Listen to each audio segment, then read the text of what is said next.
Magandang araw mga bata! Araw-araw, may mga simpleng gawain tayong ginagawa sa bahay o paaralan. Ngunit, alam mo ba na ang mga simpleng gawaing ito ay maaaring makatulong o makasama sa ating kapaligiran?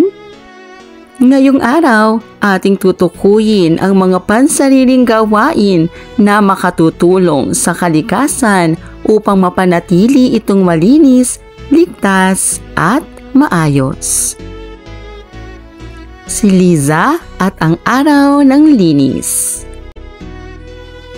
Tuwing Sabado, may gawain si Liza sa kanilang bahay. Walis dito, punas doon. Ngunit ngayong Sabado, naisip niyang mag-recycle ng lumang papel at bote. Tinuruan din niya ang kanyang kapatid kung paano paghiwa-hiwalayin ang basura. Pagkatapos maglinis, nakangiti si Liza. Sabi niya, ang sarap sa pakiramdam kapag malinis ang paligid. Tumulong pa ako sa kalikasan. Anong araw gumagawa ng gawaing bahay si Liza? Anong bagong gawain ang ginawa niya bukod sa paglilinis? Ano ang naramdaman ni Liza pagkatapos gawin ang mabuting gawain? Bakit mahalaga ang ginawa ni Liza para sa kapaligiran? Ano ang mga pansariling gawain na nakabubuti sa kapaligiran? Ito ay mga simpleng kilos o asal na ginagawa natin araw-araw na may positibong epekto sa kalikasan. Mga halimbawa, pagtatapon ng basura sa tamang lalagyan, pagtitipid ng tubig at kuryente, pagwawalis at paglilinis ng paligid, paggamit muli ng mga bagay tulad ng bote at lalagyan. Gawin natin. Isulat kung ang sumusunod na gawain ay nakabubuti o nakakasama sa kapaligiran.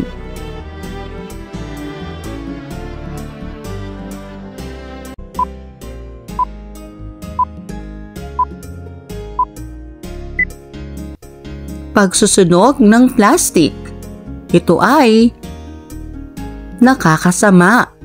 Pagtatanim ng gulay. Ito ay nakabubuti. Paggamit ng eco bag sa pamamalengke. Ito ay nakabubuti. Pagtapon ng balat ng candy sa kalsada. Ito ay nakakasama. Pagpatay ng gripo kapag hindi ginagamit. Ito ay nakabubuti. Gawin natin. Hanapin ang magiging epekto sa hanay B ng mga gawain na nasa hanay A.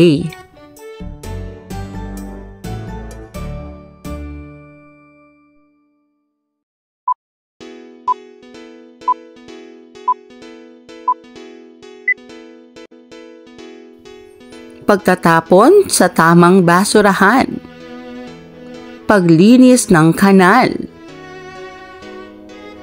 pagre-recycle ng papel, pagtitipid ng tubig, at pagwawalis ng bakuran. Laging tandaan, lahat tayo ay may bahagi sa pangangalaga sa kapaligiran.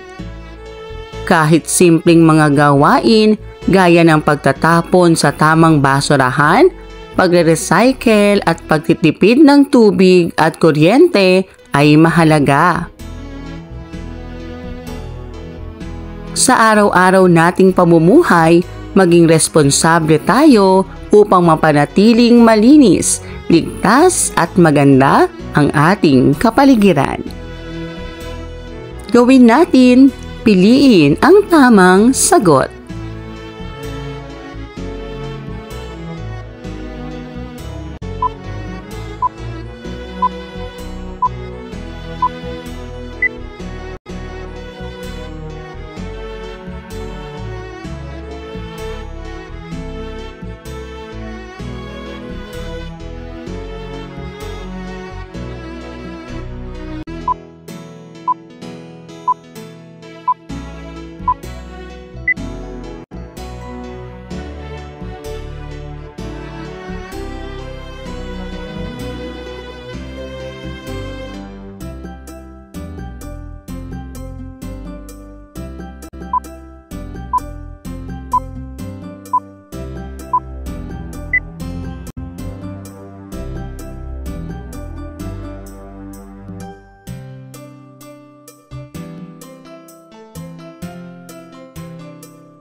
Maraming salamat po sa inyong panonood at pakikinig. Hanggang sa muling pag-aaral ng asignaturang GMRC. Paalam!